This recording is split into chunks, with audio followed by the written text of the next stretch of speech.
जब कोई व्यक्ति गौतम बुद्ध के संघ में शामिल होता था तो सबसे पहली सीख उसे मिलती थी शांत रहना। ध्यान की गहराई में जाने से पहले भिक्षु को मौन और स्थिरता का अभ्यास कराया जाता था। आज के समय में चारों ओर इतना शोर और हलचल है कि मानसिक तनाव होना आम बात हो गई है। ऐसे माहौल में यदि आप प्रतिदिन कुछ समय मौन रहकर बिताएं तो यह आपके तनाव को कम करने वाले हार्मोनों पर सकारात्मक असर डाल सकता है। इससे न केवल मन शांत होता है बल्कि क्रोध भी नियंत्रित रहता है। आज के इस वीडियो में हम समझेंगे कि कब हमें चुप रहना चाहिए और कब बोलना जरूरी होता है। साथ ही जानेंगे कि मौन रहने से हमारे भीतर कौन से सकारात्मक परिवर्तन आते हैं। एक शाम का समय था। गुरु ने अपने सभी शिष्यों को बुलाया और गंभीर स्वर में कहा, कल सुबह स्नान के बाद सीधे मेरी कुटिया के सामने एकत्रित हो जाना। यह सुनकर शिष्य हैरान हो गए। सभी के मन में यही सवाल था कि क्या कोई गलती हो गई है। मगर कुछ शिष्य सोचने लगे कि शायद गुरुजी कोई खास शिक्षा देने वाले हैं। सभी समय पर सो गए और अगली सुबह नदी में स्नान करने के बाद गुरुजी के समक्ष उपस्थित हो गए। गुरु ने मुस्कुराते हुए कहा, आज मैं तुम्हें मौन रहने के फायदों के बारे में बताने वाला हूं। उन्होंने आगे कहा, मैं तुम्हें ऐसे 10 अवसरों के बारे में बताऊंगा जब चुप रहना तुम्हारे लिए लाभकारी होगा और बोलना हानिकारक। गुरु बोले, अगर तुम इन खास पलों में मौन रहना सीख गए तो तुम्हारी जिंदगी में असाधारण बदलाव आने लगेंगे। याद रखो, जरूरत से ज्यादा बोलना या जरूरत से ज्यादा चुप रहना दोनों ही हानिकारक हैं। जैसे जरूरत से ज्यादा बारिश या तेज धूप तकलीफ देती है, वैसे ही अनावश्यक बातें भी नुकसान पहुंचाती हैं।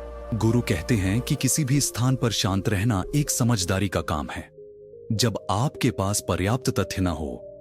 उन्होंने कहा कि जब तक आपके पास सही जानकारी नहीं हो वहां चुप रहना बेहतर है। चुप रहने से दिमाग में नई कोशिकाओं का निर्माण होता है और ज्ञान में वृद्धि होती है। बोलने का फायदा तभी है जब आप उस विषय पर पूरी जानकारी रखते हो। यदि आप बिना तथ्यों के कुछ बोलते हैं तो आप खुद को मजाक का कारण बना सकते हैं और लोग आपका विश्वास खो सकते हैं। ऐसे में जहां आपको कुछ समझ में न आए वहां चुप रहना ही सही रहेगा। कई लोग अपनी बात बताने के चक्कर में हर जगह बोलते रहते हैं, हालांकि उन्हें यह नहीं पता होता कि क्या कहना चाहिए। बाद में लोग उनकी बातें मजाक बनाकर उनके बारे में बात करते हैं। इसलिए जब तक आपको उस विषय पर गहरी जानकारी न हो वहां चुप रहना सबसे समझदारी का कदम है। गुरु ने कहा कि दूसरा ऐसा मौका है जब व्यक्ति को चुप रहना चाहिए ताकि शब्दों से किसी को मानसिक ठेस ना पहुंचे। अगर आपके शब्द किसी को तकलीफ दे रहे हैं तो वहां चुप रहना चाहिए। कमजोर व्यक्ति के बारे में कुछ भी कहकर आप महान नहीं बन सकते।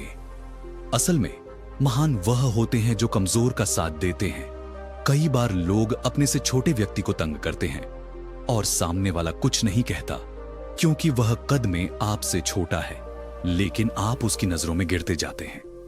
हो सकता है कि भविष्य में वह व्यक्ति आपके मुकाबले ऊंचे पद पर पहुंच जाए और तब वह वही रवैया आपके साथ भी अपनाए।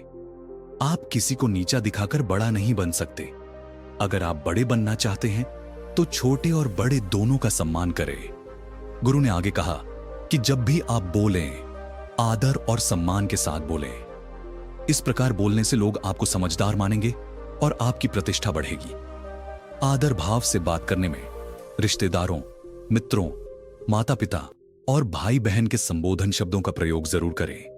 यह आपकी छवि को सकारात्मक बनाएगा। गुरु ने तीसरे मौके के बारे में भी बताया जब व्यक्ति को चुप रहना चाहिए। वह समय जब कोई अपना या सगा संबंधी आप पर क्रोध कर रहा हो। इस स्थिति में आपको चुप रहकर उस व्यक्ति को समय देने की जरूरत होती है। यदि आप सही हैं तो उसे माफी देने की आवश्यकता नहीं है। चुप रहकर आप सही समय का इंतजार करें जब वह अपनी गलती को समझेगा और खुद माफी मांगेगा। यह आदर और सम्मान का प्रतीक है। क्रोध के समय अगर आप शांत रहते हैं तो यह आपके रिश्ते को मजबूत करता है। अगर क्रोध आ रहा हो तो वहां से बिना किसी का अनादर किए निकल जाएं या फिर चुप रहें, क्योंकि क्रोध करने से केवल रिश्ते खराब होते हैं। गुरु ने एक उदाहरण भी दिया। एक बार एक सांप जंगल से भागते हुए एक राजा के घर में पहुंच गया। लोगों ने उसे तंग किया और सांप इतना गुस्से में आ गया कि उसने अपनी ही शरीर को काट लिया। ठीक उसी प्रकार जब हम क्रोध करते हैं तो वह हमारे अंदर भी ऐसा ही प्रभाव डालता है, जैसे तलवार से शरीर को काटने जैसा। ध्यान की मुद्रा में बैठने से गुस्सा नियंत्रण में रहता है। गुरु ने बताया कि यह ध्यान की आदत हमारे शरीर के हार्मोन को नियंत्रित करती है, जिससे गुस्सा कम होता है। अगर फिर भी गुस्सा आ रहा हो तो आप वहां से हट जाएं। धीरे धीरे आपका मन शांत हो जाएगा और आप गुस्से पर काबू पा सकेंगे। गुरु ने कहा कि चौथा ऐसा मौका है जब इंसान को समझदारी से काम लेना चाहिए और चुप रहना चाहिए। वह स्थिति जब किसी मुद्दे से आपका कोई संबंध नहीं हो। यदि आप किसी विवाद या समस्या से जुड़े नहीं हैं, तो वहां चुप रहना ही बेहतर है। बिना किसी कारण के अगर आप दूसरे के विवाद में बोलेंगे तो यह आपके लिए नुकसानदेह हो सकता है। किसी भी झगड़े में अपनी टांग न अड़ाएं, खासकर जब आपको किसी का बुलावा ना हो। यदि सामने वाला व्यक्ति आपको अपने झगड़े को सुलझाने के लिए बुलाता है तो ही आपको वहां जाकर मदद करनी चाहिए। गुरु ने कहा कि किसी की निजी जिंदगी में दखल नहीं देना चाहिए जब तक वह व्यक्ति खुद आपको नहीं बुलाता है। कुछ लोग बिना वजह दूसरे के विवाद में कूद पड़ते हैं, जिससे उनके सम्मान और मर्यादा पर उंगली उठाई जाती है। इसलिए ऐसे मामलों में चुप रहना ही समझदारी है। गुरु ने कहा कि पांचवा ऐसा मौका है जब व्यक्ति को बहुत समझदारी से चुप रहना चाहिए, और वह है जब आपके शब्द किसी मित्र को हानि न पहुंचाए। यदि आपके शब्द किसी के परिवार या मित्रों की प्रतिष्ठा को नुकसान पहुंचा रहे हैं तो आपको वहां चुप रहना चाहिए। किसी के परिवार या मित्र के बारे में बुरा बोलने से केवल आप ही बुरे बनेंगे। जो बात आसानी से खत्म की जा सकती है उसे अपने शब्दों से बढ़ाने की जरूरत नहीं है। गुरु ने आगे कहा कि बिना चिल्लाए बात करने का प्रयास करना चाहिए। अगर आप बिना चिल्लाए बात नहीं कर सकते तो चुप रहना ही सबसे अच्छा रहेगा। किसी पर चिल्लाने से आपके व्यवहार का पता चलता है और ज्यादा बोलने से चीजें हमेशा खराब होती हैं।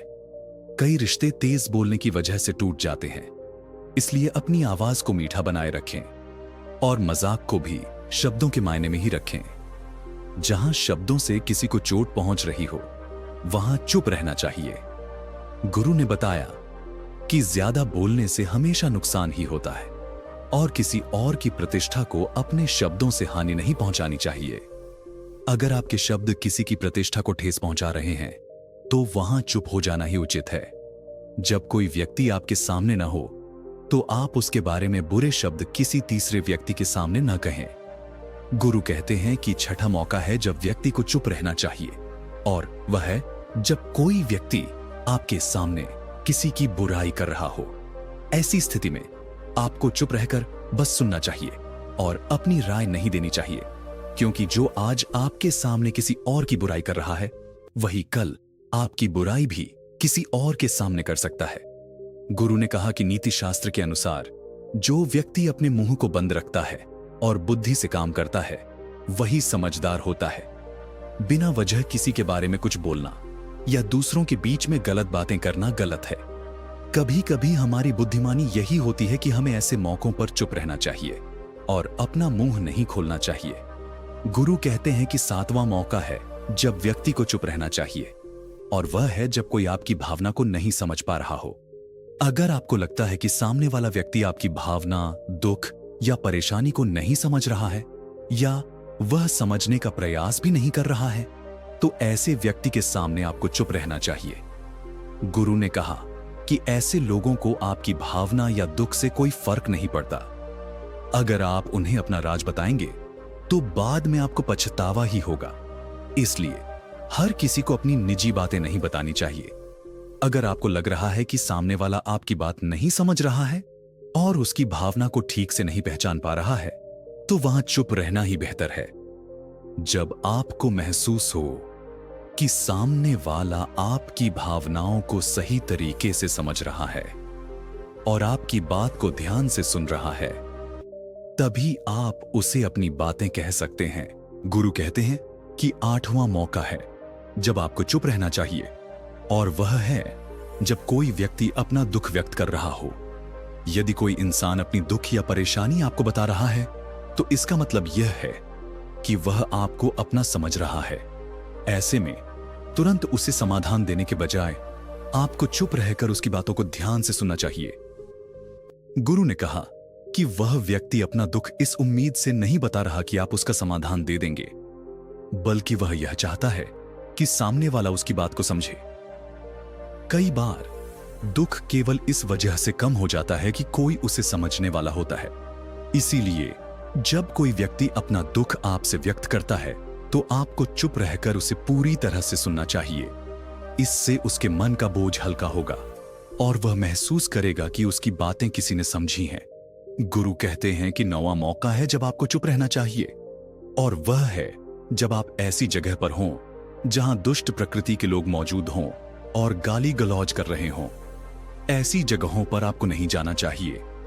आपको चुपचाप वहां से निकल जाना चाहिए और बिना किसी प्रतिक्रिया के वहां से चले जाना चाहिए। गुरु ने कहा कि जिन लोगों की जुबान खराब होती है और जो दुष्ट स्वभाव के होते हैं, उन्हें आप इस समय समझा नहीं सकते। जब उनका दिमाग शांत होगा और वे मानसिक स्थिति में होंगे, तभी वे आपकी बात सुनने के लिए तैयार होंगे। इसीलिए जब आप देखेंगे कि दुष्ट प्रकृति के लोग आपकी बात नहीं मानते या सुनते नहीं हैं, तो आपको वहां चुप रहना चाहिए और किसी भी प्रकार की प्रतिक्रिया से बचना चाहिए। गुरु कहते हैं कि 10वां ऐसा मौका है जब आपको शांत रहना चाहिए, और वह है जब आपको अपनी सफलता का राज हर किसी को नहीं बताना चाहिए। कई बार ऐसा होता है कि जो लोग जल्दी सफलता प्राप्त कर लेते हैं, वे अपनी सफलता का ढिंढोरा पीटने लगते हैं। इस स्थिति में कुछ लोग आपकी सफलता से खुश नहीं होते, और आप जो ढिंढोरा पीटते हैं उससे नकारात्मक ऊर्जा आपके ऊपर असर डाल सकती है। गुरु ने कहा कि जब आप सचमुच सफल होंगे तो आपकी सफलता को हर कोई जान जाएगा और आपको इसे बताने की आवश्यकता नहीं पड़ेगी।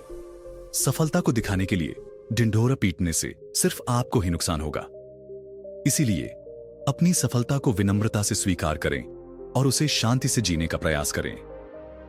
इतना कहकर गुरु ने कहा, शिष्यों, आज के लिए बस इतना ही। अगर तुम सब मेरी इन 10 बातों को अपने जीवन में अपना लेते हो तो तुम सब काफी हद तक परेशानियों से बचे रहोगे। यहां से जाने के बाद मेरी यह बातें आपके जीवन में किसी वरदान से कम साबित नहीं होंगी। दोस्तों, मुझे उम्मीद है इस वीडियो से आपको बहुत कुछ सीखने को मिला होगा। अगर आपको यह वीडियो पसंद आया हो तो हमसे जुड़ने के लिए इस चैनल को सब्सक्राइब करना मत भूलिए